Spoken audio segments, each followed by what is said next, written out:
Hey, everybody, and welcome. This is Dr. John back with the latest emergency episode of the Evolved Caveman. And I say emergency because I believe there is a growing anger epidemic to go along with the virus pandemic that we're dealing with.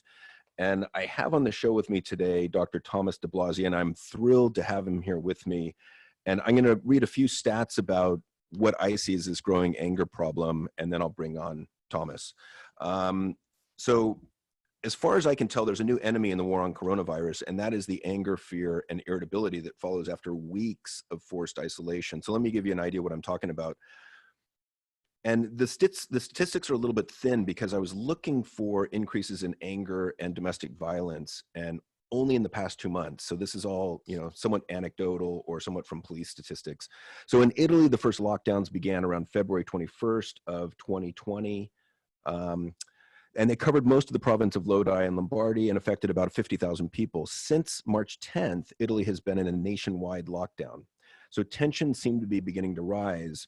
And there was a video from a resident in Palermo recently, and he said, "We don't have a single euro left. We won't last another week like this," and warned that revolution could break out if the government fails to provide more relief. And particularly in Italy's poorer southern regions, it seems that the initial resiliency that Italians showed in response to the outbreak is fraying, as residents bristle at the ongoing restrictions on their day-to-day life. So these scenes that we used to see of Italians singing from their balconies seem to be giving way to frustration and anger. And the situation in Italy has shown that one of the more important fronts in the battle against COVID-19 will be psychological, maintaining patience, compassion, peacefulness, and social order during this unprecedented time. So let me just do a couple more stats here. So in the United States, in Fresno, California, domestic violence calls have increased as coronavirus continues to spread.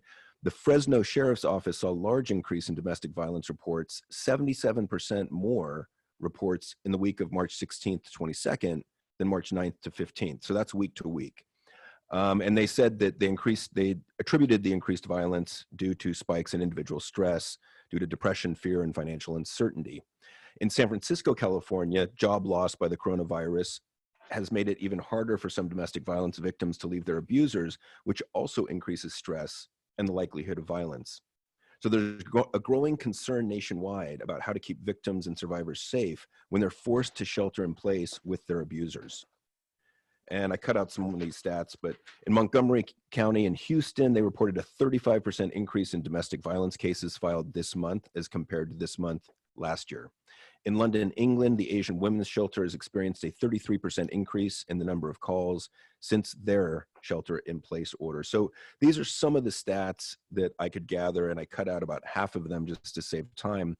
But it's critical to realize that children are also suffering in these circumstances because simply witnessing abuse can take the same toll on young people's mental health as actually being abused themselves. There's also evidence of an increase in, quote, pressure cooker cases where there has never been a history of violence previously, and people who have not shown violence in the past are suddenly put into a situation where numerous stressors are quickly piled one on top of the other, and they've got no tools to manage this stress. Unemployment, parenting, the new role of playing teacher for your children, rent, global stress, health concerns, financial worries, dreading an unknown future, and nowhere to go to get a momentary break from people in the household. So self-isolation is important to fight the virus, and it can be dangerous for those living with anger and abuse. So one thing is certain: during a global crisis and during natural disasters, family violence increases. So services to support men who are using violent and controlling behavior, or men who are on the receiving end of abuse, need to be available at this time. And that is what we are doing here today on this show. Dr. Thomas DiBlasi and I are going to be talking about anger, how to manage it, what we can do about it, so that we can provide services to the men in some of these situations. All right, so let me bring along Tom, and let me introduce him first. Thomas DiBlasi is an assistant professor at St. Joseph's College, where he teaches undergraduate students and researches anger, aggression, domestic violence, and revenge. He's given over 30 presentations locally, nationally, and internationally. In addition, he has 10 publications, mostly focusing on anger and aggression. He's a member of the American Psychological Association, National Anger Management Association, the Association of Domestic Violence Intervention Providers, among other things. And he is currently working on research related to motivational interviewing, anger, revenge, and intimate partner violence. He's also currently working with clients at My OCD Care, and I will have links in the show notes and at the end of the show if you would like to contact Thomas. Thomas, how you doing? All right, John. Thank you for having me on today. I appreciate Hey, everything thank you you're doing here. for coming, and thank you for listening to that really long introduction. I don't normally do that, but I think that we need a context for what's going on here. Yeah. Go Sorry, ahead. go What on. were some of your thoughts after hearing that? Yeah, I mean, I think kind of to your point too, it's not really a surprise that the rates are skyrocketing right now. I think given the fact that people are forced to be with somebody else, right? People aren't meant for that, right? People aren't built to be hibernating, right? I mean, just even by our nature, we're not built for Right. that by any means. We're social beings who want to get out. I think one of the biggest things here is people feeling like they don't have a choice, right? And I think that's so important. I think related to that is the idea that our choices are certainly limited, right? We went from being able to do maybe 100 different things to maybe only 10 things, right? Mm-hmm. And I think though that those 10 things though are still really important. I still think we can pick from those 10 things, right? And even that means, right, maybe you can't do your top 15 things now, right? But you could do number 16, 17, 18, right? You could still Mm-hmm. do something. I think recognizing we still have some choice in the matter, although I think it's a very hard pill to swallow, right, is still really important. And I think when we recognize that choice and kind of allow ourselves to reframe, we have a much brighter outlook on everything that's happening right now. Yeah, I think the topic of choice is interesting. If I choose to go away for a week with my fiance, just the two of Mhm, us, and we spend most of our time in the hotel room and I don't know, on the beach or something, mhm. that choice has everything to say about that. I'm happy and grateful to be there. Whereas now, if we're stuck together for weeks on end and our choice is taken away, it's much easier for us to, those little drops of irritability and resentment and stepping on each other's toes can build more quickly. Yeah, yeah, and I think to your point, right, whether it be a week away or even a day, like inside watching just Netflix all day, right? Hmm. I think a lot of people have probably done that before, and now that might be you're getting the routine of only doing that, right? And so not only do you feel that there's no choice, right, on something that you maybe once found enjoyable, you're not finding enjoyable, but it's also for an indefinite amount of time, which is also another factor here, right? And it makes it very challenging to deal with. I think related to this is, all this is kind of, as you called it, a pressure cooker, right? And so Hmm. people are really building up and feeling very annoyed and irritated and angry, right? And they lash out at one another, right? And actually, a lot of the research shows that most domestic violence is a form of emotional expression. It is not instrumental. And so, just to define those phrases, so instrumental means you're doing it pretty much just for fun, right? You're aggressing on somebody with the intention of it just being um, amusing to you, right? Whereas Sounds emotion, almost sociopathic. yeah, yeah, it really is, right? You tend to find that high on Yeah. tend to have high levels of sociopaths and psychopaths, certainly. Um, whereas domestic violence related to emotional expression, it means that they don't have another way of expressing themselves, right? They don't have the tools and the skills to express what they're trying to say. Meaning, I don't like what you're doing, right? I'm feeling really irritated right now. I just need a break. I need some Or this alone hurts my time. feelings. Yeah, right, That's a right. Being big that one that vulnerable. when I look at myself and I look what's under Mhm, anger for me, mhm. 90% of the time I would say, oh shit, someone just hurt my feelings. Yeah, I think that pain, right? I mean, there's Hmm. this big debate about anger being a primary or secondary emotion. Yeah. But Well, can I stop you there? What's your thought yeah, on that? so I think that it can be both, right? I Okay. think that anger is a primary emotion sometimes, but when we're talking about that underlying pain, right? So just to use your example, about 90% of the time it's pain. The other 10% is probably the primary, is when anger is primary emotion, right? See, I knew there was a reason I liked you. I've had this debate with therapists in my office suite, and they're like, anger is only a secondary emotion. I'm like, no, no, maybe it's mostly a secondary emotion, but it's not Right. only a secondary emotion. And for those of you that don't know, a secondary emotion is a primary emotion is one where it just comes out as a result of the situation. And the secondary emotion means that I'm feeling anger, but there's another emotion that is underneath that anger that might have Mhm. come up really quickly, like a third of a second. Like you slip on a banana peel, you fall down, you get embarrassed, and then you get angry at your girlfriend for laughing at you. Right, But right, what people see is the anger, but what is underneath the anger is embarrassment. right. And we don't, I think most people don't have the terminology for that, the awareness and the terminology for that, right? I think a lot of people will go, especially guys, will head towards that anger, right, to protect themselves. And I think that it's important to recognize the functional component of anger, right? That anger is functional, it does protect us, right? And it also pushes people away, right? And it protects us by pushing people away. Yeah. You know, in fact, the number one anger trigger are people we like and people we love, right? Hmm. Our romantic partners, right? The people we work with, our best friends are the most likely to get under our skin before anybody else, right? And so, what does anger do? Again, it protects us because when you're showing anger, people are not as likely to laugh at you now for slipping the banana peel, but now they may not want to spend much time with you, right? They may want Right. to have distance themselves from you altogether. And especially when this culminates and keeps going and going and going and it's repeated, it makes it very challenging to be around somebody who can't be, who are not in touch with their emotions in that same way. Well, so let me go back a little bit. I've been doing a lot of research on how we men are socialized because I think this really plays a big part in this. Now, granted, there's other factors, genetics, I would say, but and how you were raised, but I think the socialization piece is huge here. And I talk a lot about the man box culture, and I love this idea because we were all brought up in the man box culture.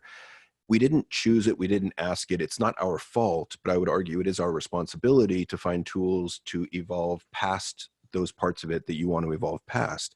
Yeah. And basically the man box culture is those rules that we've learned from a very, very young age. It starts at the age of 4, and we don't even realize we're getting taught them. But some of the rules are things like don't feel, Mhm. be self-reliant, be invulnerable. We're cut off from most of our emotions, be aggressive, don't back down, be the provider in the family. And some of those things are good, but I would say most of them really hurt us as adults. And what happens is, if you're as a kid, think middle school, high school, if you show too much sadness or fear, someone will insult you, usually one of your friends or another peer, and say, dude, don't be such a pussy. Don't be Mhm. a bitch. Don't be a little girl. If Right. you show, and then what happens is you're like, I don't like the way that feels. I'm going to jump back in the man box. And if you show too much love, joy, romanticism, excitement, flamboyance, they say something like, don't be a fag, don't be gay. And you jump back in the man box. And the problem with that is it cuts off 2/3 of the emotional spectrum for us. And we think that's normal. So what are we left with that we can publicly convey without fear of humiliation? It's lust, stress, and the big one, anger, some degree of anger, irritation, annoyance, frustration, rage. So most of the things that we feel as men, if we don't have awareness, if we don't practice this, gets funneled through that anger lens, and almost everything comes out as irritation. We know depression comes out as irritability in men. Mhm. Mhm. So, I mean, to what extent do you see that kind of coming into this discussion? I think it's a big part of it. I think the fact that we don't have the emotional recognition, emotional awareness, right? Uh, I think that probably people are listening who are even saying that I just don't feel those emotions, right? Right. And and I'm sure that it may seem like that to you. And I hope this doesn't come across as condescending, but I'm sure it may seem like that to you. And in fact, everyone feels those emotions, right? Hmm. But we become so buried and deep inside that anger, right? Because that's what society builds us and builds into us, that of course we're going to think we don't feel those emotions, Yeah. right? And just as an example of how deep the societal ingraining is and how early it is, Kenneth and Mamie Clark did a bunch of doll studies back in the 50s related to race. And they would go ahead and pose two dolls in front of a child, white children and black children. And the dolls are also white and black. And the children between 3 and 6 years old. And they wanted to go ahead and establish how young do people internalize social norms, right? And what they found, they would ask a series of questions, including, which doll's the good doll, which doll's the bad doll, right? Which doll is the evil doll? And what they found is that a lot of the black kids, again, 3 to 6 years old, would point to the black doll as being bad, right? And on top of that, when they asked now, which doll are you, as the last question, they would start crying or Hmm. even pick the white doll, right? And some would answer without would be able to answer perfectly fine. But a lot of them picked the white doll and started crying. And so it goes to show, again, 3 to 6 years old, they've already internalized racism, Yeah. right? And so so of course that this starts at such a young age, right? We are built into this box, right? We're born in this box. And I agree with you. It's not our fault for being born in this box. And we have a responsibility Mhm. to go out of the box, right? Yeah, it's so powerful to me. It's the air we breathe. I mean, if we're fish, it's the water we swim in. Like, it's so close in front of our face that we can't even tell that it's there. And so one of the reasons I keep talking about this concept is to try and gain a little bit of daylight between that mask we wear, the way in which we're socialized, and who we truly are. Because I think you're right. A lot of men out there would be like, I don't feel anything. Yeah. And it makes me think of alexithymia, right? That either you're kind of emotionally numb, or you just don't have the words to put on how you feel, and you haven't connected them with certain physiological states. Right. And why would you have the words to put on what you feel when You're not encouraged to do that ever. You're, on the other right. hand, you're probably embarrassed, mocked, and humiliated if you even Yes. look at that growing up. Yes. Right. Right. And so it's funny to kind of piggyback on one of the examples you said earlier related to your own life. I've certainly had times where I was thinking, why am I engaging in this argument right now? What am I gaining from this? And I had to do some digging and realize that it was just based on my own insecurity, right? Mhm. I'm engaging in this. There's no benefit here. I think the debate about politics can go back and forth quite a bit, right? But oftentimes people are so rigid in their own stance that people just keep going ahead and debating just for your own insecurities, right? And this doesn't have to just apply to politics. It applies to religion. Most debates, I would even say, right? But there's certainly times where I engage in debates and I had to think, okay, who am I trying to prove this to, right? I'm not going to change their opinion on this, and I don't really even need to. And so all I'm trying to do is justify to myself that I'm smart enough or that I'm good enough, right? Mhm. And so it comes off as this, I'll call it verbal aggression, whether you raise your voice, right? This stubbornness, right? And maybe even, cursing, saying, what the fuck are you saying? It doesn't make it, even insulting, you're a Oh, freaking idiot, yeah. And so it comes off that way. And again, I have to kind of double check myself a little bit here. Why am I doing that? It's really just to prove something to myself. And I don't recognize that in the moment, because when we're angry, it's very, very hard to recognize anything in the moment. Well, And let then, me ask you this. Pardon me for interrupting. So I think that when we're in that angry state, we're trying to kind of get the other person to realize how right we are. mhm, And that's all we get concerned with. Like, if you and I are in an argument, I'm externalizing all blame onto you, so you're mhm, wrong. And I'm just trying to browbeat you into the understanding, to the point where you go, oh, wow, John, you are so right. Like, I don't know what I was thinking. And that's never going to happen. right, because I'm right. Yeah. Yeah. That's one of the things that's so intoxicating about anger, I think, is that the self-justification, the hmm indignance, it's, it's energizing. Yeah. You feel absolutely vindicated, absolutely justified in everything that you're doing and saying, because you're so fucking right. Yeah. And to your credit and to your point with this, there's a study that was done back in 1994 that found that the only emotion people want to experience more than anger is happiness. Mm-hmm. And so the fact that anger is so, I'll say, egocentric, or so congruent with with the state we want to be in, makes it so reinforcing. And so it's so challenging to stop that, right? If you want to be in that, why would you ever want to stop, right? In the moment you want to be in it. Maybe outside the moment, you don't really want to be cursing at your significant other, but in that moment, it feels so good, right? Mm-hmm. And it's so much, from an evolutionary perspective, it's so much better for us to come off as aggressive, right? And protect ourselves than to come off as soft, right? Or a Well, pussy, and from an evolutionary perspective, if we're aggressive and protect ourselves, then we live to fight another day. right? I take all these emotions back to kind of when we were living in tribes and how did they serve us? Because hmm all those negative emotions, let's say anger, fear, sadness, they all served us really well when there was daily death threats out Yeah. there, saber-toothed tigers or bears or whatever it hmm was. Like, if you're a really fearful caveman and you hear rustling in the bush and you take off and you run back to the cave, you're safe and you live for another day, and then Right. you've got more of a chance to procreate. Right. And everything comes from that evolutionary perspective, And Yeah. I think, anger is very narrow-minded, right? And so when we're angry, we have tunnel vision, and that's it. Oh We yeah. can't see very much more than that. That's really about it, And I think when we're angry, we forget that there are also some disadvantages for anger from an evolutionary perspective, even too, right? because what are you doing? You're pushing people away. And so it's Mhm. protective on some level, but in the long term, it's not, right? In the long term, right, to go back to that tribal mentality, right, we're going ahead and pushing away the people that also need to help serve us, right? It's a dual relationship. And so it becomes very challenging from a long-term perspective to sustain that type of relationship, and so we end up pushing people away. Again, the people we want the most in our lives, we end up pushing away. So let's go to some more like to tools. I mean, Yeah. like one of the things that I talk to my clients about is just the metaphor or how you kind of visualize emotions in yourself. When I was a kid, I used to think of, I'm like a bucket for emotion, right? And you just, you try and contain it as long as you can. And you take as much shit as you can. And you take all the embarrassment and anger and shame and sadness and fear, and you just put it in a bucket. And if you can put a lid on it, great. But eventually, you get enough drops in that bucket, and inevitably it overflows and you break down. You go volcanic, you get violent, you get depressed, whatever it is, you internalize it, externalize it. And so I'm always trying to change the metaphor for them. So the first one is, you've got a bucket of positive emotions and negative emotions, and we need to focus more on that bucket of positive emotions because we're kind of shit at that, Mm-hmm. honestly.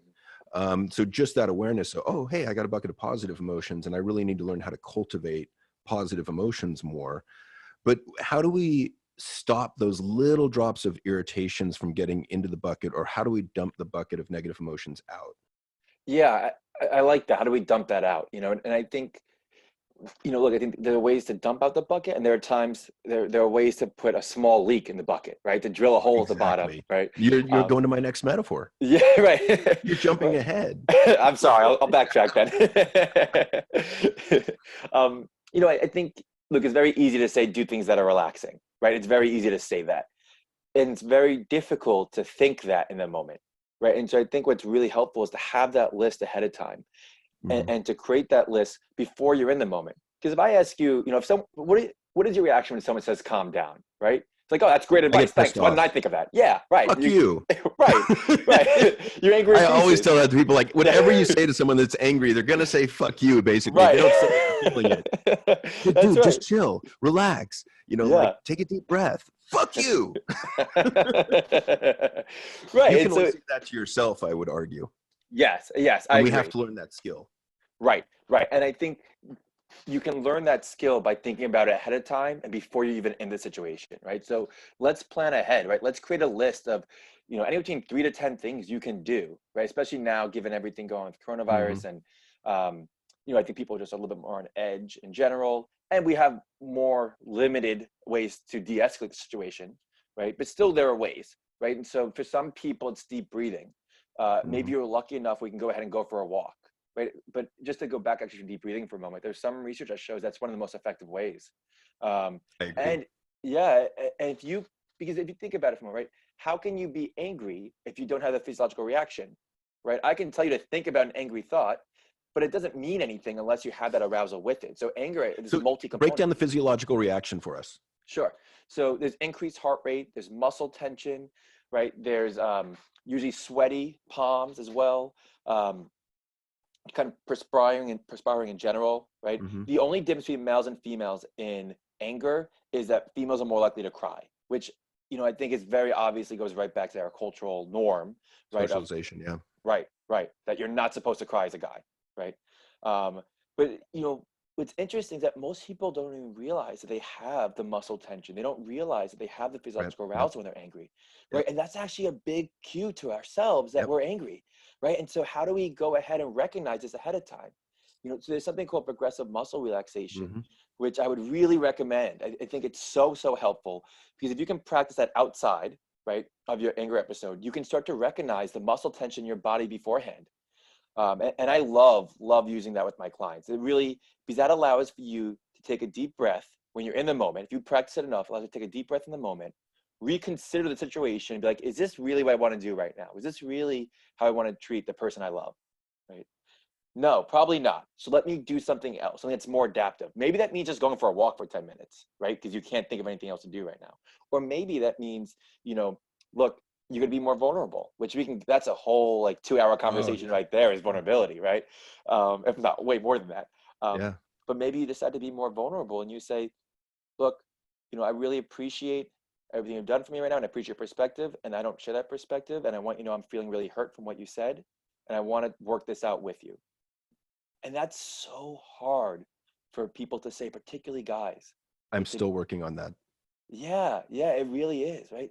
It really, it's a challenge for me too sometimes, right? Yeah. It's to go ahead and to be that vulnerable, saying, look, I want to work through this with you, right? There's a collaboration approach, but even before that, is to say, I'm feeling hurt. Yeah. So it's funny,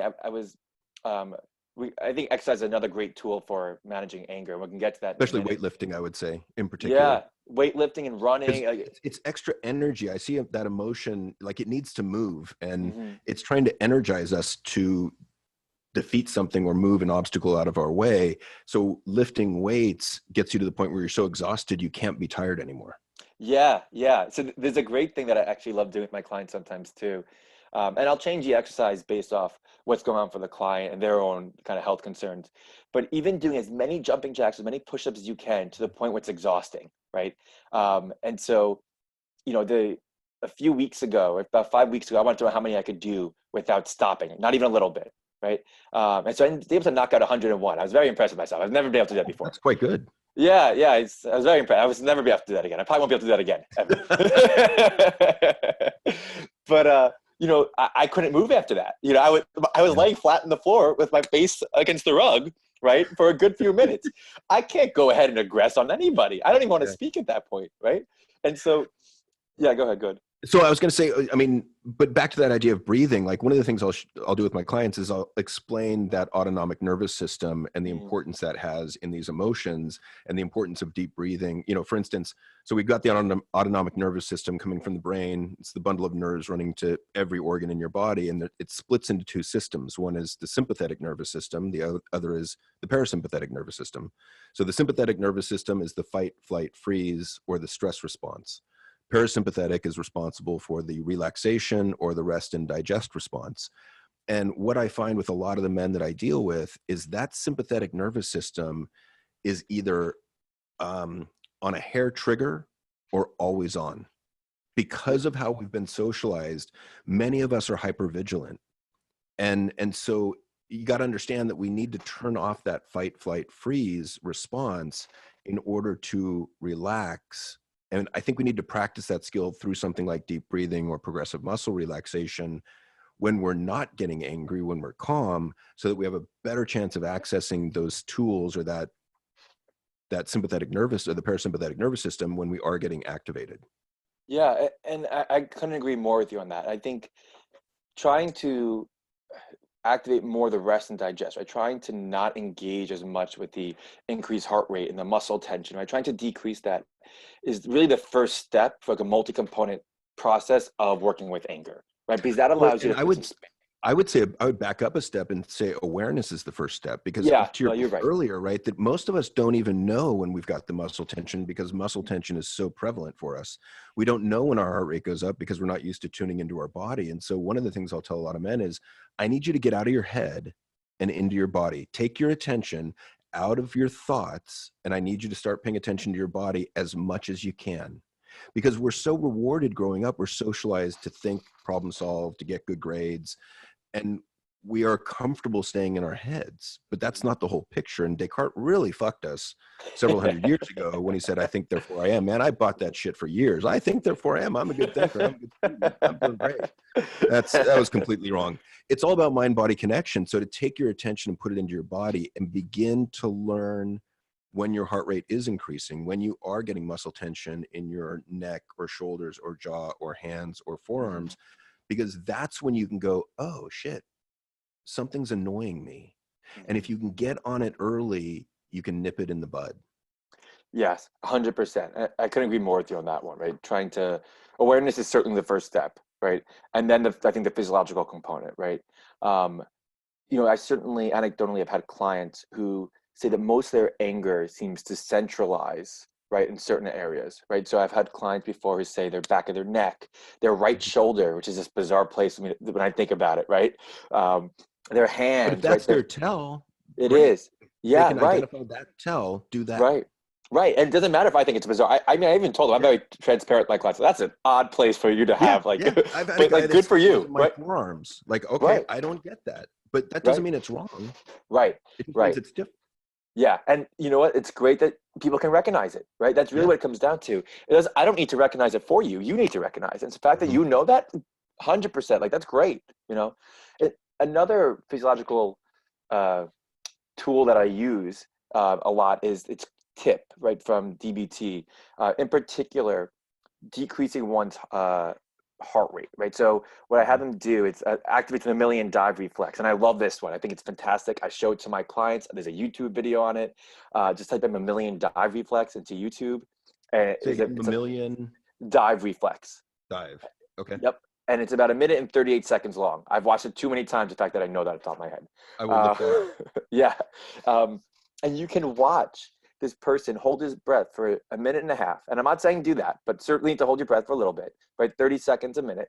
And you can see his heart rate cut in half from 76 to 38, right? And it's very, very impressive, right? Because From holding his breath. just from holding his breath, yeah, right, holding his breath underwater, right? So he fills up his sink with water and he does that. Yeah. And I'm not expecting people to do that for 1.5 minutes, right? Right? If you can do it for 30 seconds, great. Take 10 seconds and then do it again. Yeah, I definitely can't do 1.5 minutes. I feel like maybe as a kid, you maybe go ahead and try to hold your breath underwater for a bit. Yeah. Right. Yeah. I could only ever do like 1.5 minutes, right? I probably haven't gotten any better. But if you could do that, right? Even again, 30 seconds, take 5 or 10 seconds, catch your breath, and then do it again, and then again, right? And he's using a Fitbit or an equivalent too, and so you can see the heart rate go down. Yeah, so it's really I think so much of this is tied to our physiology and our breath. Doing breath work is huge. And back to I wanted to mention to the audience that, Tom mentioned progressive muscle relaxation. And Tom, do you have an audio file that you could share with that? Because I've got one that I'll put a link to. So it'd be great if we could do both, actually, because I think some people vibe with some people's voices more than others. Mm-hmm. And if you're trying to relax, that's a big deal. Right. It is. So I would appreciate it if you would be willing to share that. And then I'll link it in the show notes. But it also makes me think of, Viktor Frankl's quote about, there's a gap between stimulus and response. And in that gap lies choice, lies freedom. And I'm paraphrasing, but I talk to my clients a lot about that. And there's neuroscience that shows that there's 1/3 of a second between when your rational mind is in charge of you and when your emotional mind rears out and takes control. And that's 1/3 of a second. So that's the gap. So that's where we need to be aware. That's where we need to be in the present moment. That's where we need to be tuned into our bodies, so that the more we do that, the more we can lengthen that gap. 1/3 of a second, half a second, 5 seconds. The more you do that, the more you have time to think, reinterpret, reframe, deep breath, get the hell out of the situation. Whatever it is you need to do to take care of yourself, you get better at it with practice. Yeah, so it's funny, when I first learned of that study, I loved that study, right? I thought it was great, because it was. You were in the right place then, Tom. Yeah, right. It's true. Because what it meant was that, it adds even more hope, right? Because as what you're saying, you're reconditioning your body. But it doesn't mean, just because you feel this way right now doesn't mean it has to stay that way. The fact that you do have that choice, right? The fact that you have that choice between when the information is sent to your amygdala and I think your frontal cortex, I think is where it goes after that, right? The fact that you have that, right, is amazing, right? Because you can keep working on that. You can expand that, right? You can go ahead and you're not a victim to the way you're feeling, right? But rather you can choose to change your response, your emotion, your thoughts. So I was going to write a second book, and I was going to entitle it "Stop Being Your Brain's Bitch." My mom said you can't use that word in the book title. And I was like, Mom, if you look at the 3 of the top 10 in nonfiction have the word "fuck" in the title. But was that Manson's book? Was that the time? Was Manson, Faith Harper, and there was one other. Faith Harper wrote "Unfuck Your Brain," which is a great book on trauma, actually, and written for the layperson. And she swears like a sailor. Oh my God. I actually hit her up on Twitter, and I was like, "Hey, I need you to come up." Actually, her first tweet that I saw was, "Hey, I got news for all you people out there that got a problem with the language that I use in my book. Go find another fucking book." And I was like, "Oh, I like her." And so I DM'd her, and I was like, "Hey, I need you to come on my podcast. You can swear as much as you want." And she DM'd me back. She's like, "I'm in." That's awesome. Sharp as a whip. That's amazing.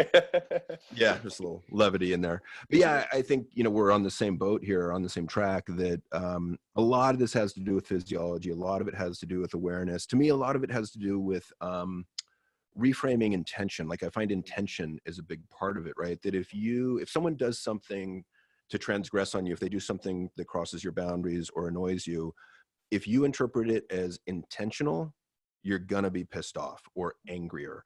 If you say, oh, that was probably just a mistake, not a big deal.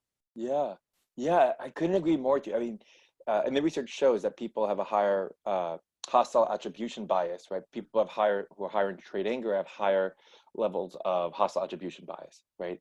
And so, I think about this also in the other way oftentimes too, right? So when we place expectations on people, it becomes very much about people needing to live up to these expectations. And I want to talk about what needing means in a little bit, but Mm-hmm. um, people need to live up to these expectations. But when we don't have these expectations, suddenly anything nice that someone does becomes the most magnificent thing in the world, right?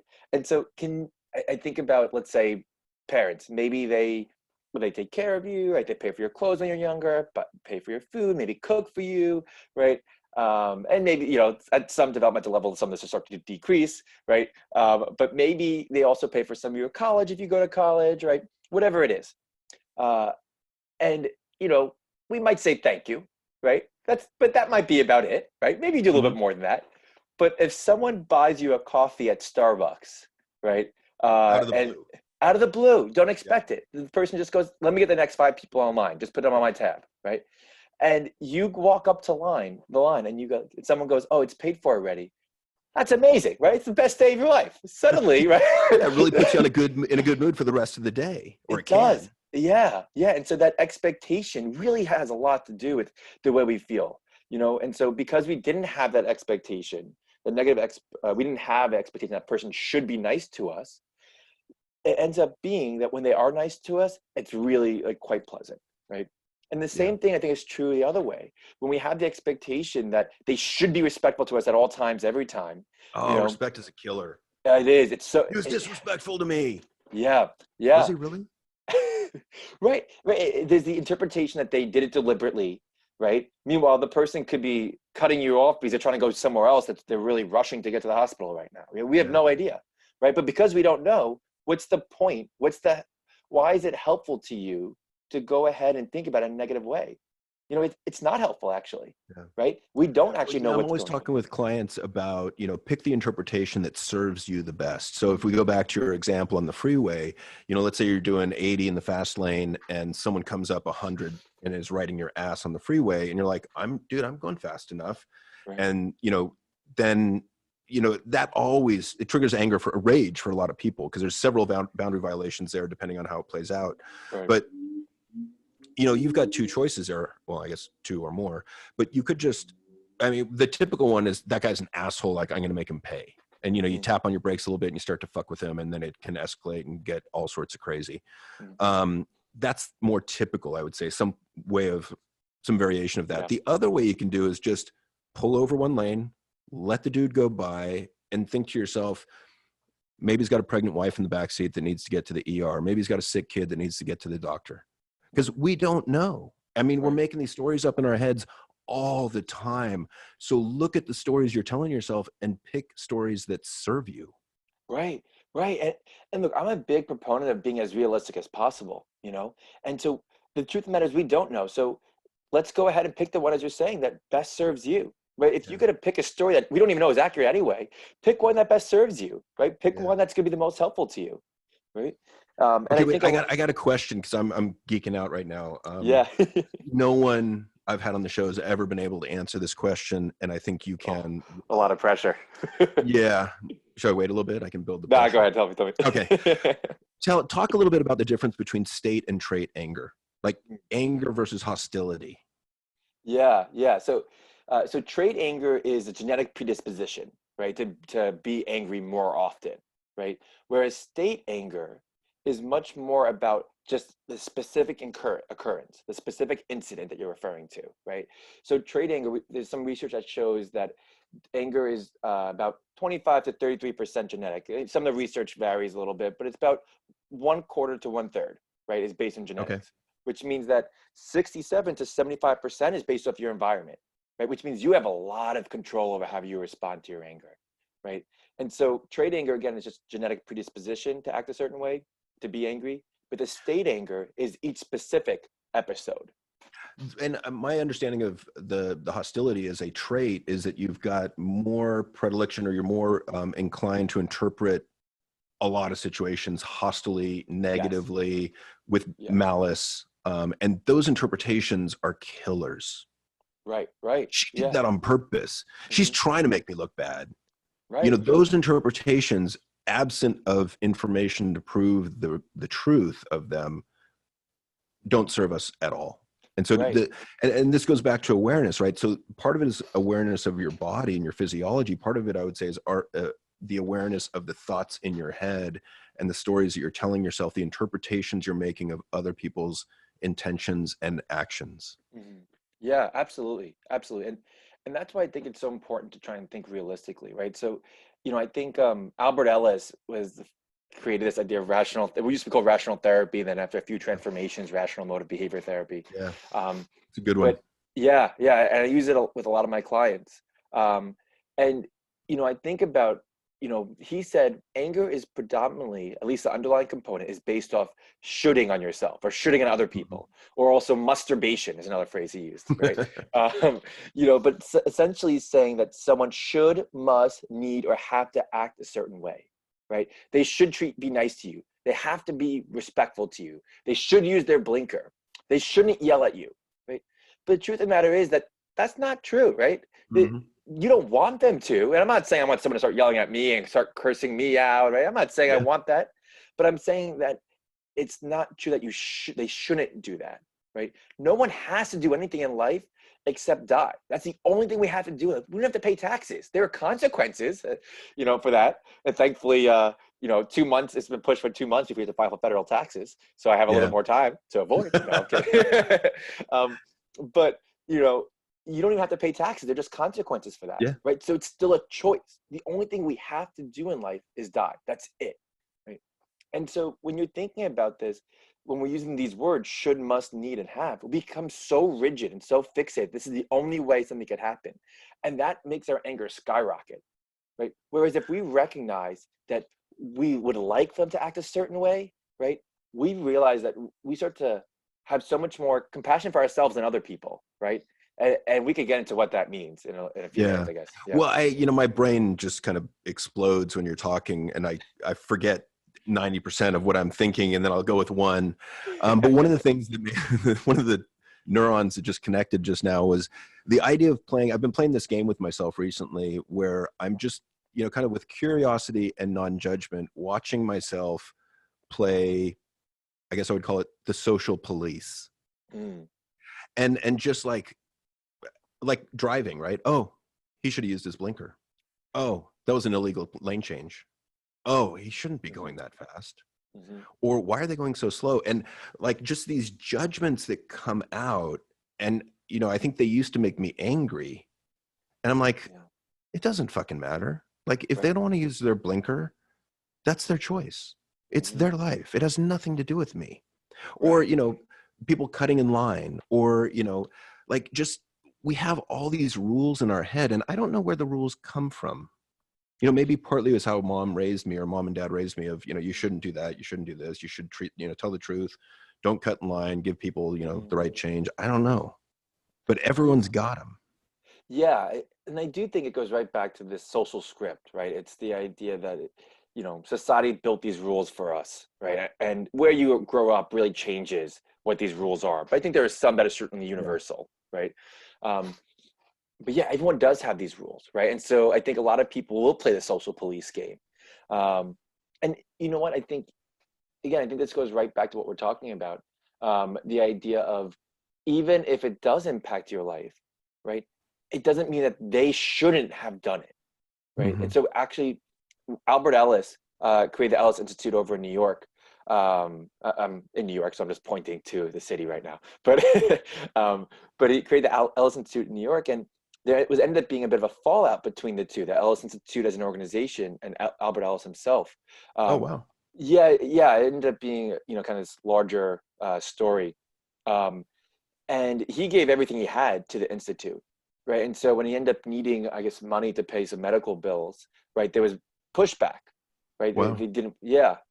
And so as a result, um, he ended up going to court, and I have to give him a lot of credit. He really stuck to his philosophy that there's no reason they shouldn't be doing anything different.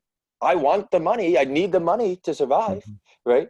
And it doesn't mean that they should be doing anything different, right? And so I have to, I really want to have a special place for people who not just walk the walk, but also talk the talk and walk the walk. And he really did that. And so he's not just talking out of his ass, right? He really lived by this philosophy Yeah. that just because you want someone else to do something different, and even if it negatively impacts you, doesn't mean that they should. We all believe we're doing what we think is right in that moment, which is why we're doing it, right? Or we believe Mhm. that that's what we want to do in the moment, right?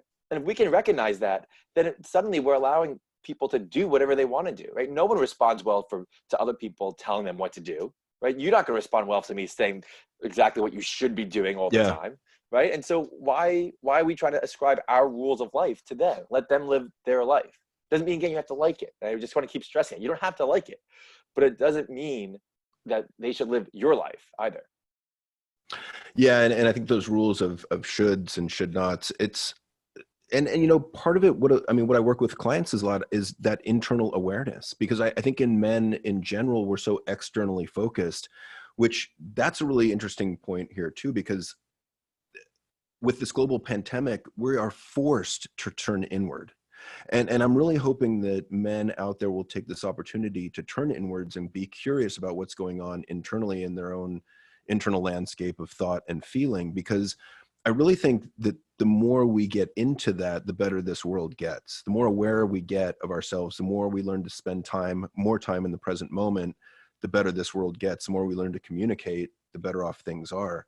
And I kind of look at this time as being in a cocoon, that this is time to do internal work, to do metamorphosis, to figure out where is it I want to go when we do finally emerge from this, and what's the new stage of life that I'm entering, and how do I want to be, what's the new narrative that I'm telling myself as I walk into this next chapter. Yeah. So it's funny because people talk about, do right now you could do all the projects in the house that you've been wanting to do that you never got around to, right? That's what people keep saying to do right now. But that project could also just be working on yourself.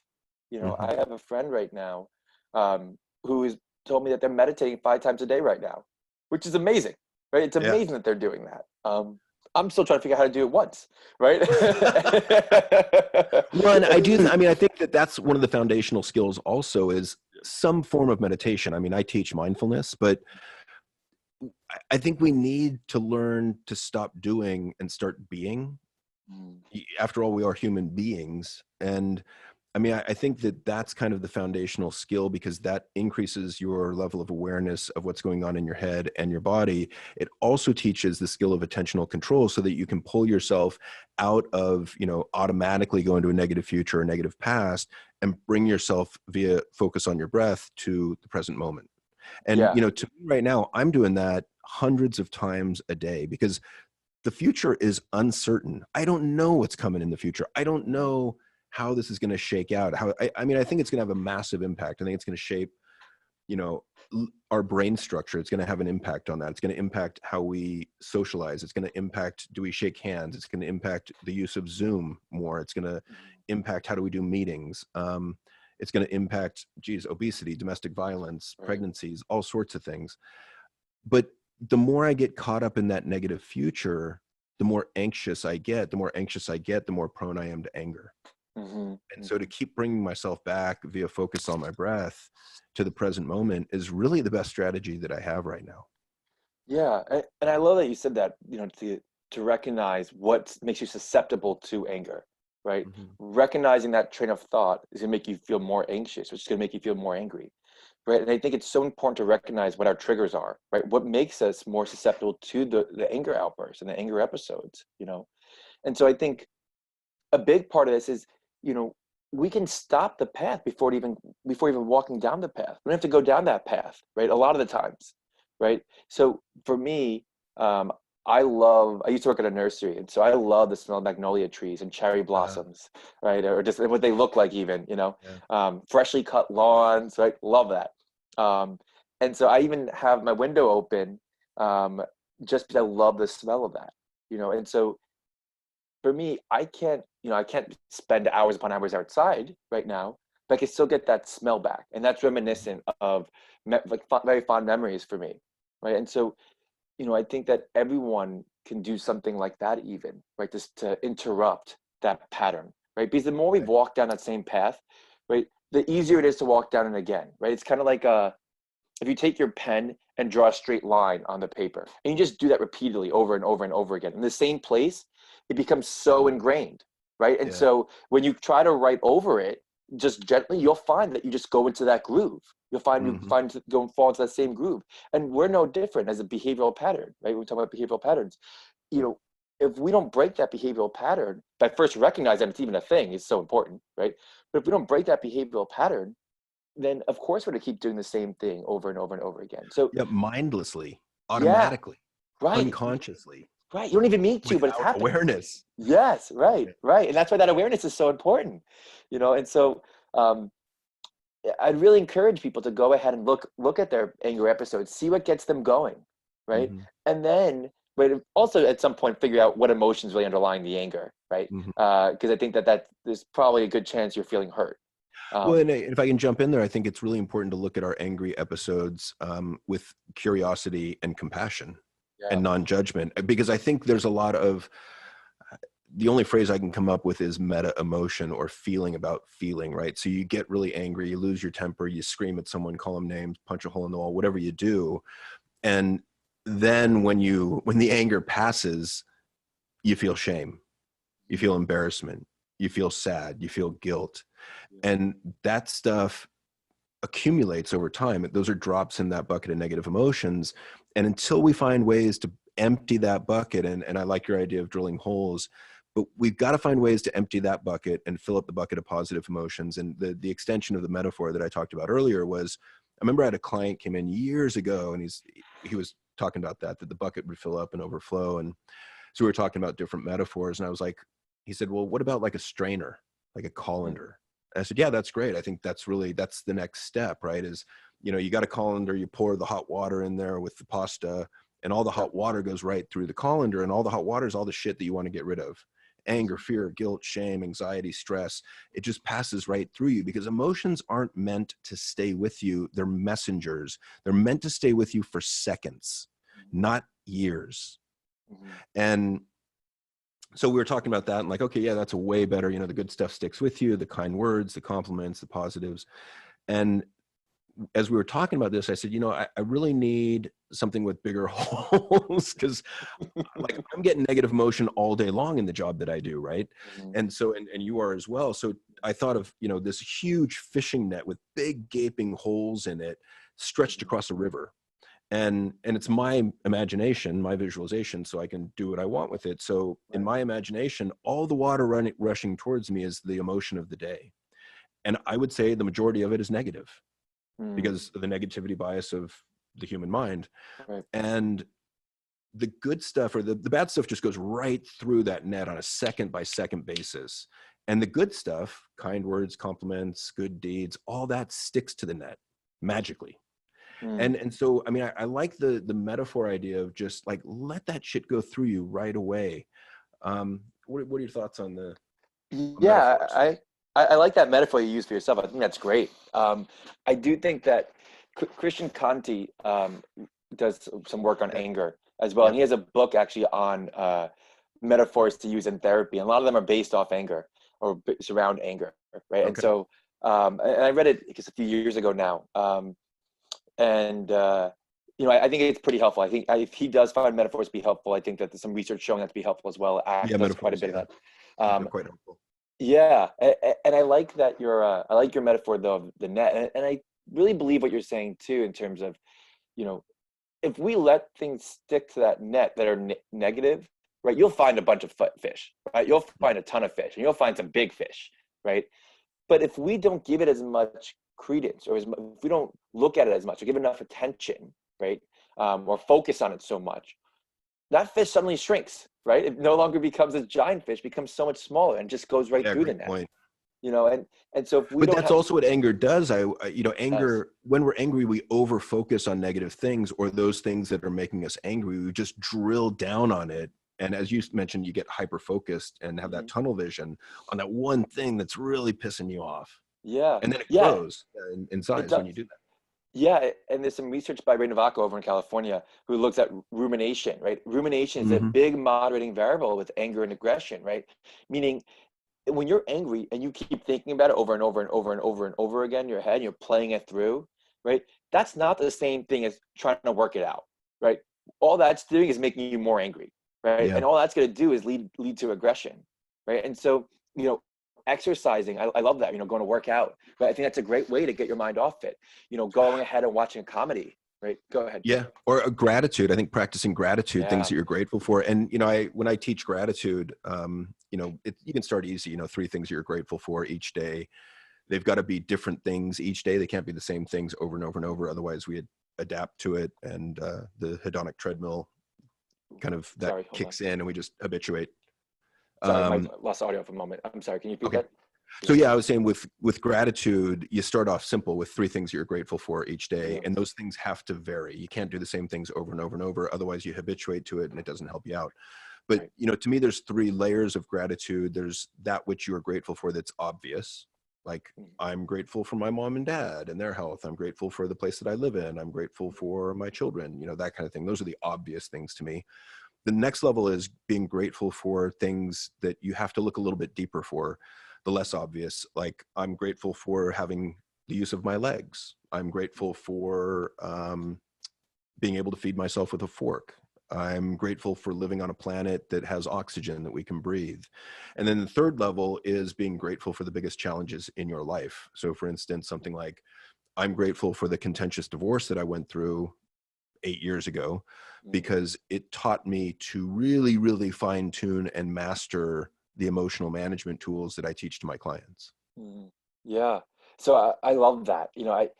I I'm a big follower of Stoicism, right? I try and read something about Stoicism every day, right? And try and live that out that day, right? So kind of talk about gratitude. I guess my gratitude to be Stoicism, but you know, it, I think with that, a big component of it is, they say wish hardships on the people to whom you're closest, right? Huh. With whom you're closest, right? And I think that's so interesting, and it's exactly paradoxical, right? It's Hmm. exactly what you wouldn't think to do, but Stoicism talks about how that builds character, that builds us up, right? And I think it's very hard when you're going through the hardship, right? Because I can imagine right now, if I'm going through a very difficult time and I can't afford things, and I'm thinking I'm left here isolated by myself, or I'm domestic violence incident right now, I could imagine saying, yeah, it's easy for you to say that right now, Yeah, right? yeah. It's very, very easy to say that. And right, I think that everyone has hardships, right? But can we use them as tools and avenues to build our character, right? So going right back to that fishing net metaphor, right? You'll find a bunch of fish that's going to go there, right? But that'll come through your net, will come to your net. It's up to you to let them go through the net, right? And I think that's so important. That hardship could be just going right through the net, and could eventually actually become the thing that gets captured by the net in terms of a positive thing, Hmm. right?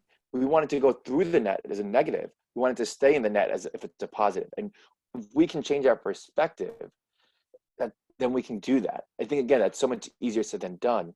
It takes a lot of When practice to do that, all these though. things take practice. I mean, there's no easy way, I would say. They all take practice and effort. And I think part of it, to dovetail on your point, is training our attention to focus more of the time. I don't think we can do this all of the time, Right. unless, you're a Tibetan monk that has done 10,000 hours plus meditation. But, you Right. know, I think we want to spend more of our time focusing on what's right in our lives. What are we grateful for? What's going well, to offset that negativity bias that naturally takes hold of our mind without any training. Yeah. Yeah. And that's a big deal.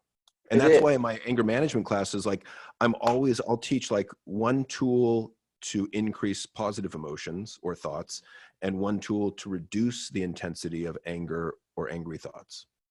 Yeah, I love that. I do. I think that that's great because it's not just enough to say, tell someone, hey, don't do this, right? Hey, Mhm. don't be angry, right? Because first of all, it's not realistic, right? Yeah, The second thing is, it's not helpful to say, don't yell at the person.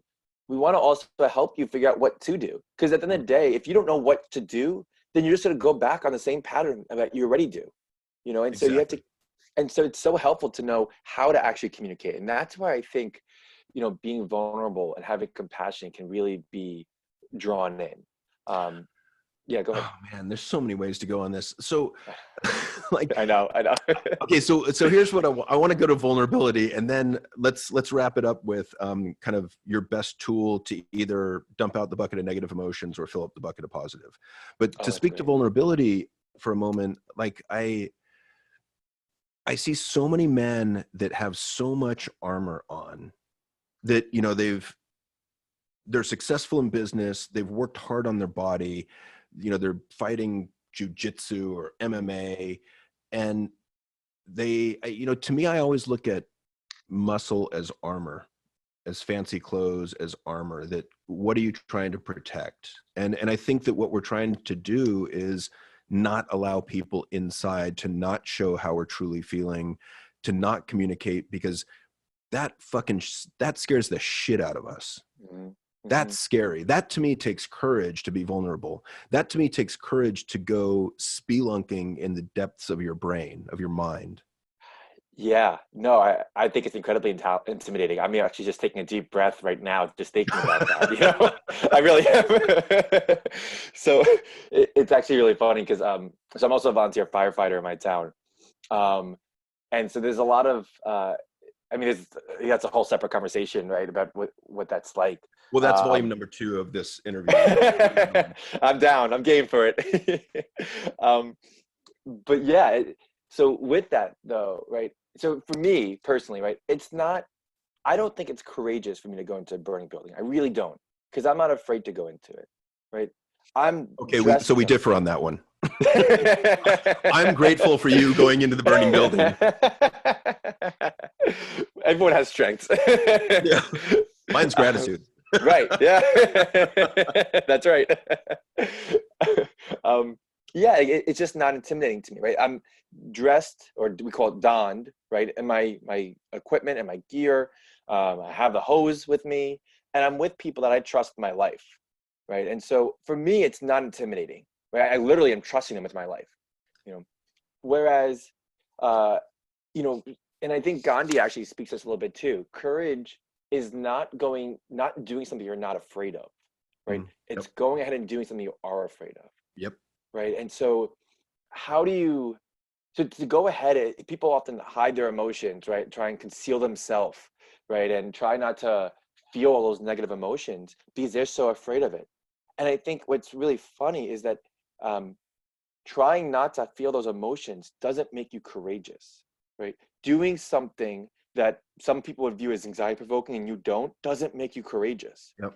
It's doing it when you still feel anxious, Yeah. right? And I so, define courage as overcoming your fear or walking yeah, through your fear. If there's no fear, there's no courage. that's right. Yeah, right. It's no different than just for me painting the wall, right? Yeah. It's no different from that. It's still lacking courage. Now, I guess I could. Okay, wait, let me back you up a second. So what is it that men are afraid? Why Mm, are they afraid to go into their emotions? What do you see? What do you know? yeah, I think that we're not, men aren't built that way, right? Men are not conditioned that way, Right. right? Let me rephrase that, right? So we are certainly not conditioned that way to go ahead and to think about feeling anxious and sad, right? And to feel ashamed and guilty, right? Even if you do, you try to push that down, right? I think Mhm. substance use is a great example of that, right? You go ahead and use to not feel those emotions, Oh yeah. and then you end up feeling more of it as a result of using, right? Yeah. And so how do you combat that, right? And so a big component of that, I think, is that we have to learn to be okay with those emotions. That takes a lot of time. I think the big thing is that if we think we aren't, I think that feeling those emotions makes us think that we're not good enough, right? Hmm. That we're bad, that we're damaged, and we're wronged in some way, right? That we are not good enough human beings, right? That if I was really that good, I wouldn't be feeling ashamed right now. but all you're doing actually is building it up. So now not only is it just a small hill, right, but building it up to the point it becomes this larger mountain, right? Maybe even the size of Mount Everest at this point, Mm-hmm. depending on how long you push it down for.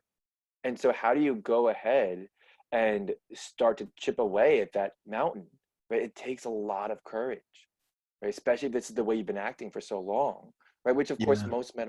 most men do rather. When Um, I think, one of the things I see, if I can jump in there, is that yeah. men, they're afraid of emotion because they think they're going to get overwhelmed Mhm. and dominated by the emotion. And one of the things I've heard from some of the executive clients that I have is that, often I'm trying to get them to be more vulnerable and open with their wife at home because, they're killing it at work, but then they go home and that's where a lot of the misery is. And it's often because, the wife says, I can't connect with my husband, which is the biggest complaint I hear from wives. And we're trying to kind of dip a toe into that emotional realm. And the fear that I've heard is if I open up at home, if I start to get vulnerable at home, I'm afraid that it's going to come out at work and I won't be able to control it. Yeah, yeah, and it's such a good point. I mean, so many thoughts on this.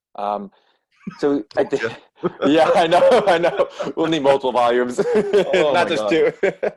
um, yeah, I think that look, I think that the truth of the matter is, I have had clients where they start to open up, and that is the case. They feel like they can't control it, right? And on some level, that might happen, right? Because you may not have a lot of the tools, or you may not think you have a lot of the tools, rather, to deal with the emotions, right? And the question to really ask yourself is that, you know, when do you think you? I don't want to think about this. Um, the way you're acting right now, is it really working for you in the long Mm, term, right? And so the fact that your wife is saying I can't connect to you, right, and that maybe even thinking how long can I do this for, right? I think it really asks you to kind of think about what's important to your life, what's important in your life, right? mhm. Who's important to your life? What does that look like? And if it's so important to you to keep your wife in your life, you might have to start changing things, right? You might have to act a little bit differently because what you're doing right now isn't working in the long term. Right. And I think the big part of that is being vulnerable with your wife, right? Being vulnerable, showing those emotions. It might come out sometimes at work, but those experiences are usually few and far between, and usually only a little bit in the beginning. And I'm not even going to say most clients get that, right? So I also want to put that out there. Most clients don't even get that from me. Yeah. Um, Oh, Go so ahead. can I share a great firefighter metaphor with you? You'll Yeah, you'll go for you'll love this. it. So this actually came out of the self-compassion work from Kristen Neff, and Mhm, she talks about this notion of backdraft, mhm. where when a house is on fire, the firemen, volunteer or otherwise, don't just come rushing into the house that's on fire. Because when you walk into a room with the house on fire, the fire sucks up all the oxygen in the room. You open the door, and what do you get? The combustion actually goes right over the top of your head. Right. You get Yeah, combustion, you get fire rushing out at you, which could be life yeah, threatening. right. So what do firefighters do instead? They go up to the roof and they start poking holes in the roof to Hmm. allow oxygen into the house. Hmm. So then once oxygen is in, you can go in and go safely into each of the rooms. And the idea being that with emotion, we can do the same thing, that you can, once there's oxygen in there, once there's light or attention there, that you can safely go into each of the rooms. And if it's too much for you, if it's overwhelming, just slowly close the door and back out, and you'll I be love okay. that. I love that metaphor. That's great. That's great for multiple reasons, right? Also, I mean, I'm biased towards it to begin Yeah. with, but no, but I I thought you love would that dig that metaphor. the most. Yeah, yeah, it's great. No, that's such a great metaphor because I think that you're right. I think a lot of times when people do find it overwhelming, it's because they're trying to do too much too quickly, right? And that's not the goal, right? For me, and I just knowing a little bit already, I'm sure we share the same philosophy on this, is that Mhm. therapy, right, for me is for how to enhance the client's life, right? And so if breaking down at work probably is not enhancing your client's life, right? That's just Right. my guess. Um, Yep. and so how do you go ahead and work with that, right? So we want to help you reach your goals. The very first thing I ask my clients when they come in is, what do you want out of therapy? Because this isn't for me, right? Therapy isn't for me. I'm on the other side of the seat, right? Um, this is about helping you. I will argue that I certainly get a benefit after every single client I see, right? Well, And it's the altruism. argument. Yeah, yeah, right. The lack Is it thereof, I really guess. altruistic? Right, right. I don't care. It helps both. That's right. There's a good synthesis by Baumeister and Bushman who say that, it doesn't matter if it's truly altruistic. Isn't it great that we live in this? We're built, evolutionarily speaking, in a way that we can feel goodness and from altruism, right, or just doing good things, right? Yeah, Feel Baumeister is better. one of my heroes. Yeah, he's awesome. I can't believe what he does. Jeez. um, but yeah, I think try the clinician there and is trying to help you moderate and modulate the emotions, right? We Hmm. want you to succeed, right? And we want you want to succeed too, right? And so trying to rush into a burning building isn't really probably very helpful at that point, right? um, so I think with that is But you how do could we, rush into a burning building when you have the tools and the knowledge to do so. right, not in the beginning, right, Right. not in the beginning, yeah. So To I'll use continue that metaphor. yeah, I was just thinking actually how there are times you'd rush into the burning building if there are kids inside, right? Yeah. At that point, you kind of, all bets are off and you rush in, right? You don't care that you just let some, you just stay low to the ground, Yeah. right? Um, and so even then, right, you might be, and you might be able to get the kids. So even then, actually, it's a great example of the metaphor is that you can still do more than you think you can. Not always recommended to do that, right? Hmm. But you can still do more than you think you can, Well, right? but I think the point of my bringing up that example is I think that we fear emotion. And part of the reason I think we fear emotion is that we hate to be embarrassed. Mm-hmm. And I think most of us have had some experience of our emotions betraying us, Mm-hmm. like where we broke down and cried in front of a group of people, or, we got so angry that we did something we're really ashamed of, or we had a panic attack in public. I mean, those are examples to me of our emotions, quote unquote, betraying us. And I think once you have an experience like that, you're like, fuck that. I'm not going back there. I Yeah, never want to experience that again. I'm gonna rip those emotions out and leave them in the gutter. yeah. So But you it's can't funny, do that. right? Because how do you get through? Like, how do you have healthy relationships, Yeah. right? And so I was thinking about how this relates to vulnerability, right? And so, if your wife is asking you to be more vulnerable, right? I think it's so important to be vulnerable to communicate a certain way. And I think they're probably to go ahead and say again what we said in the first part of the show is, communicating. I'm feeling hurt right now. I want to work through this with you, right? And I'm feeling really hurt from what you said, right? Can we work this out, right? And trying to communicate that, right? Trying to communicate any other emotions you're feeling, right? I'm feeling embarrassed even by what you're saying, anxious, right? At the thought of losing you. And I think it's so important to be vulnerable, and right, I think it's also important that for us to recognize that it may not always work. We may not always get what we want, but just because it doesn't work every single time doesn't mean we stop it. Anger doesn't Right. work every single time either, right? Doesn't mean we stop it, right? There's a great study that was done over in a Romanian prison actually, um, and it looked at, can you teach assertiveness training, right? So, pretty much a if-then statement. So, or when-then statement. When you do X, I feel this way. I would prefer you not do that, right? Hmm. Trying to teach that basic those two sentences Nonviolent to me. communication. Yeah, right. And to people who have a history of violent behavior, Yeah. right? And what they found they measured in three different ways, right? There was kind of a inter-rater component where the staff just wanted to look to see, kind of rate subjectively, I guess, did people were they less aggressive? Did they notice a difference in their behavior? They looked at number of aggressive incidents, right? With the guards as well as other inmates, and I believe there was also a self-report component to it. But what they found was that worked. Teaching aggressive people, or people with a history of aggression and violence, actually were able to learn how to do that, right? And Mm. so what it means is that we could all do that. But I think part of the reason why that worked so well is because they were all clearly coming from the standpoint of what the other person was coming from. They understood, oh, they're saying this to me right now. That means he's not trying to go ahead and make this into something, right? So it goes back to getting rid of maybe that hostile attribution bias, right? It Yeah. goes back to recognizing where that person is coming from, saying, maybe my expectation of this person is wrong. Maybe they didn't push me on purpose. Maybe they actually Mhm. just fell into me. And the fact that Or they're maybe someone using, else pushed them into me. yeah, right. That's probably more likely, right? Yeah. Um, And to the fact that they're using those two sentences, right? Of course we can use it, right? Of course we can go ahead and use those sentences as well. And the fact that it's, again, effective in a prison, right? I think speaks volumes. Yeah. Yeah. It makes me think of the importance of mindset too, because I run into that. I mean, one of the things I start off with also is the, kind of a lecture about fixed versus growth mindset, because I get so many men coming in that if they're not in denial about a problem that they're having, they don't believe they can change it. So it's, the denial mindset of love me as I am, like I'm fine, like there's no problem here. Or it's a fixed mindset of I can't do anything about this. Yeah. I Yeah. can't change. Right. And if you believe you can't change, guess what? You You're not don't going to change. change. Right. And so I think it's a really important step to start at, to teach that idea of the growth mindset and just go through our days with curiosity and look, because these mindsets are context specific. So you might think you can learn communication skills at work, but not at home. Right. You might think that you can manage your anger at work, but not at home. And Right. so you got to go through your day and look with curiosity and say, okay, where do I have a fixed mindset? Where do I have a growth mindset? The growth mindset being, belief that you can change or learn and grow through perseverance and effort. Right. Right.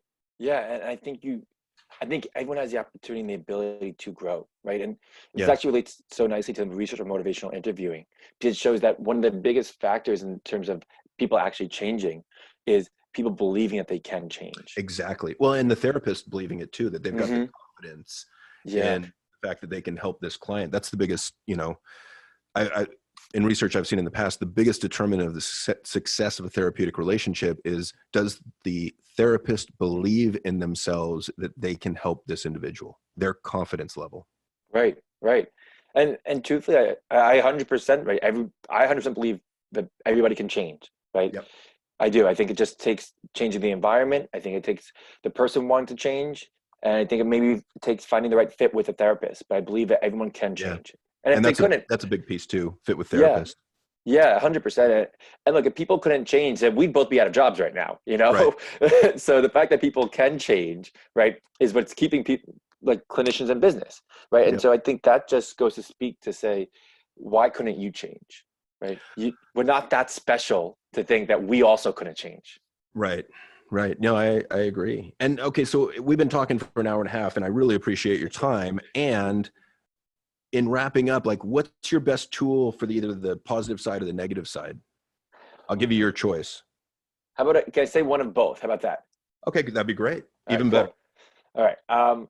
I think one thing you could do to prevent a lot of the anger episodes is setting a schedule beforehand, right? So set a schedule the night before, right? I'm thinking right now, given everything with COVID going Okay. on, Okay. right? Setting a schedule for the night before for the following day, right? And I think it's very important to put something on that schedule. You have something to look forward to, right? And that also may mean changing things up a little bit, right? I know a lot of therapists are trying to tell clients to go ahead and do the same thing every single day, but I know that that can sometimes be boring for people. So you know what, like maybe on Tuesday you speak to one of your friends, right? But on Wednesday you're going ahead and you're really looking forward to that half a tub of ice cream, right? Which I ate last night, so and I might be finishing another tub tonight, right, the half rather. But I think it's important to change it up so it's not so routine, right?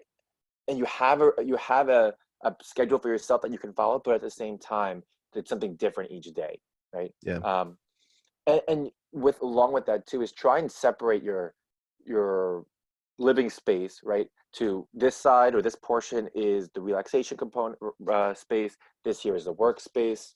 This here is for spending time with others, right? I think doing that and communicating that is so important, right? And then the positive side is, this I guess relates a little bit into stoicism, but I'm a big fan of building self-efficacy and that people are much stronger than they realize they are, right? And so my brother's in the Navy, and I remember reading one of the stoicism passages was actually from someone in the Navy, and the Stoic philosopher had interviewed someone in the Navy rather, and the guy had said that he tries to push himself to the limit every single day, right? But he feels so empowered right after that, right? And I think that's so important. Do something for yourself every single day, right? And it doesn't have to be, you don't have to really push yourself to the limit every single day, right? But do something, like surprise yourself, right? Learn, you are much stronger than you realize, right? You can do so much more, right, than you realize you can. And so try and tap into that. But you only ever realize you could tap into it once you push yourself, right? And so I would really think that's important to put in your schedule. Yeah, I think the daily routine, it's one of the things I've been talking with clients about the past few weeks. Mm-hmm. Just get up at the same time every day, just like you were Yeah, going to work, at least Monday through Friday. Get up, have breakfast, have your coffee, do some physical activity. If you don't want yeah, to do it in the morning, do it in the afternoon, but you got to get moving somehow, whether it's push-ups, planks, sit-ups, right. uh, resistance bands. You can check out videos on YouTube and Instagram, and there's all sorts of ideas out there, yoga. Yeah.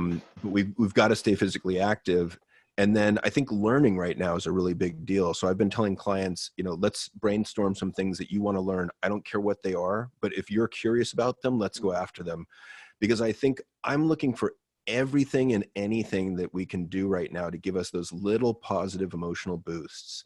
Whether it's practicing gratitude or exercise or calling old friends on FaceTime, Mm-hmm. anything that we can do, we've got to be mindful of keeping our mood up. And Yeah. so even, I did this podcast on hope based on Rick Snyder's Yeah. research, and, added, kind of a values component. So it went values, goals, pathway, agency. And, I think the more tools we have to keep our mood up, the better off we're going to be, because we're going to be in this for a bit.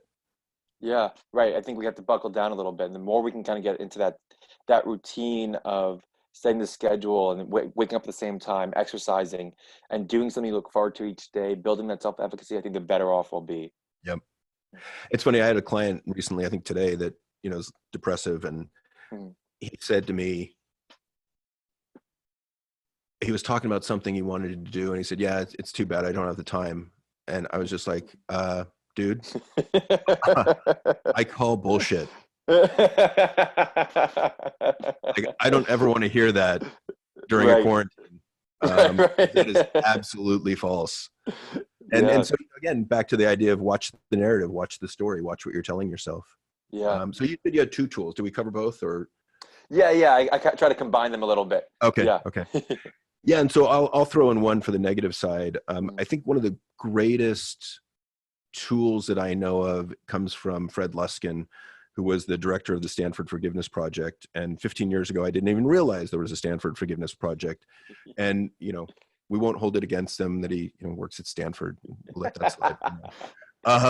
But, he has the book called Forgive for Good, which is outstanding. And he basically went back and reconceptualized forgiveness, broke it down into steps that we can go through, and came up with the roadblocks that people run into in forgiving. And, some of I'll just skim through this really quickly, but, there's a mini course on forgiveness on my website, but so we forgive not because we approve of what was done to us. We forgive solely as a way to let go of our old stale anger. So forgiveness doesn't mean I approve of what happened. That's a big one, because that's where we get stuck on it. Forgiveness doesn't mean that you forget what happened. It just means you forgive. So it's forgive, you don't have to forget. Because we don't want to put ourselves out there to be abused over and over again by, domestic abuse people, for instance. Right. And, some of the places that we get stuck, we confuse an unforgivable offense with an unwillingness to forgive. So that wording confused me for a while. So let me break that down. It's basically, there are some really, really shitty things that happen in life that we say, that's just not forgivable. Rape, murder come to mind. So we say to ourselves, I can't forgive that. And that's not true. We can forgive it. We're just not willing to forgive it. Now, if it happened recently and you're not willing to forgive it, fine. Like, give yourself time. It might take 3 months, 6 months, a year. I don't know. I can't really put a time frame on that. However, you can forgive anything. The research that Fred did was he went to Ireland and worked with parents who had lost their children to bombers in Ireland. And he went to the inner city here in the US and worked with parents who had lost their children to gangland violence. And he got the parents to forgive the murderers of their children. And the list of health benefits as a result is mind-boggling. It's less depression, less anger, less anxiety, less stress, more frequent positive emotions. You become a more forgiving person in the moment. So shit that bothered you on the day to day just kind of rolls off your back more easily now. So if people can forgive the murders of their children, most of us can forgive lesser stuff in my life or in our lives. And yeah, I mean, I worked with a girl who, you know, she was a beautiful 17-year-old girl. And I gave a talk on this after actually a murder that had happened in our society, in our community. And afterwards she said, you know, I've been angry at my mom for years because she forced me into prostitution at the age of 14. And I'm going to work on forgiving her for that. Wow. And it's like, holy shit. Like if she can do that, like I don't have anything that compares to that. So there's layers of forgiveness too to be aware of. So one is forgiving others. That's pretty obvious. And when you start this, it's all mental. You don't go face to face to people. You do it all in your head. It's just a mental exercise. And I do it when I go to bed at night. So I put my head on the pillow. And when I first started doing it, honestly, I had kind of a long list. You know, I had to go back to my childhood. And, you know, I forgive my mom for that. I forgive my dad for that, you know. But it all happens at the speed of thought. So it really doesn't take that long. But as you practice it, the list gets shorter and shorter because the lesser stuff kind of falls off the list. You're like, yeah, I'm pretty good with that. I'm not that angry about that anymore. I don't have a grudge there. And so that's helpful. There's allowing others to forgive you, which takes practice. There is forgiving yourself, which is a bitch. That one's tough. And, you know, and I think we really have to practice that. That's self-compassion, it's self-forgiveness, and that one's hard. But you get better at these things with practice. It's like the new skill of riding a bike. When you first tried riding a bike, it felt awkward.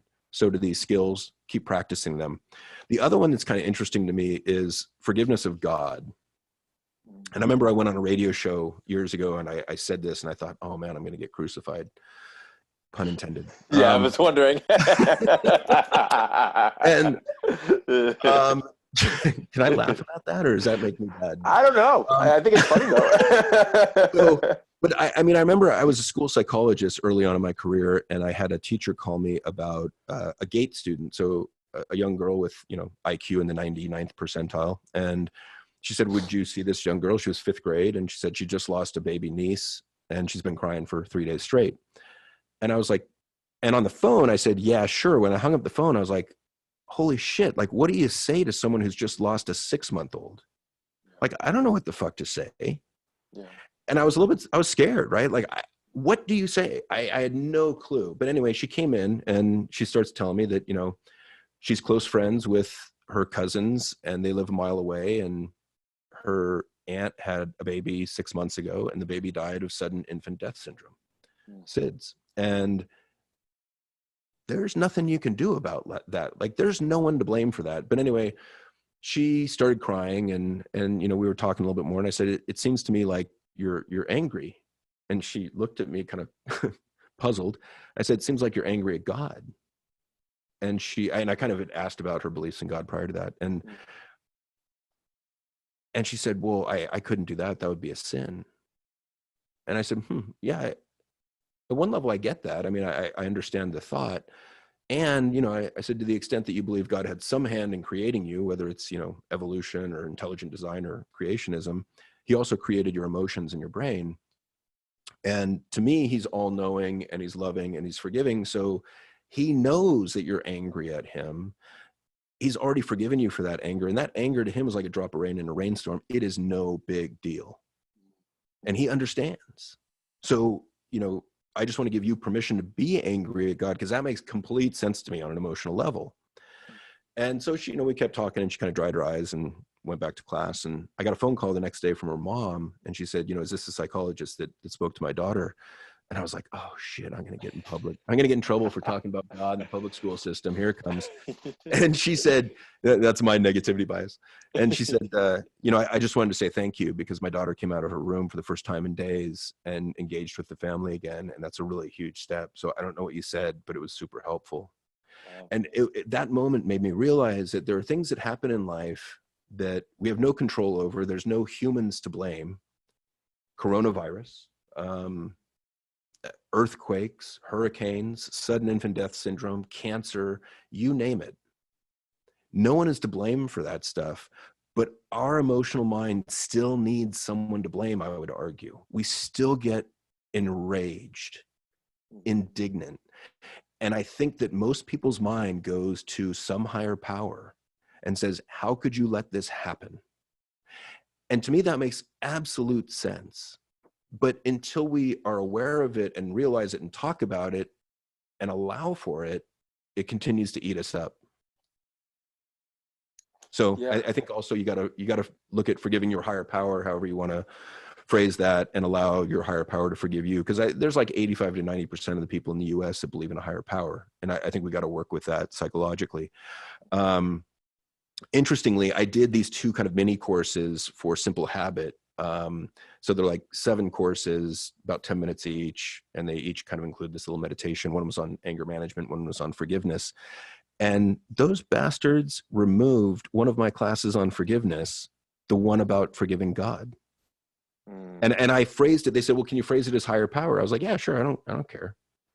So I did that. And then they removed that class. So now I'm working on forgiving them. I love how you tie it all together. That's great. So I'm going to bring it home with that. Well, Tom, I can't tell you how much I appreciate this. I'm really grateful for your time. This was, I think, a really, really necessary conversation for a lot of men out there. And I can't express my gratitude enough. Oh, I loved being on here. I love what you're doing. I think this is awesome work that you've done and that you're continuing to do. And I want you to know that goes appreciated. So thank you. My pleasure. Thank you for being here. And, let's stay in touch and continue the friendship. And, let's do this again down the road. I would love that. Absolutely. Anytime. Fantastic. All right. Well, that is it for the latest emergency episode of the Evolved Caveman on anger and domestic violence and tools that you can use to turn down the volume on anger.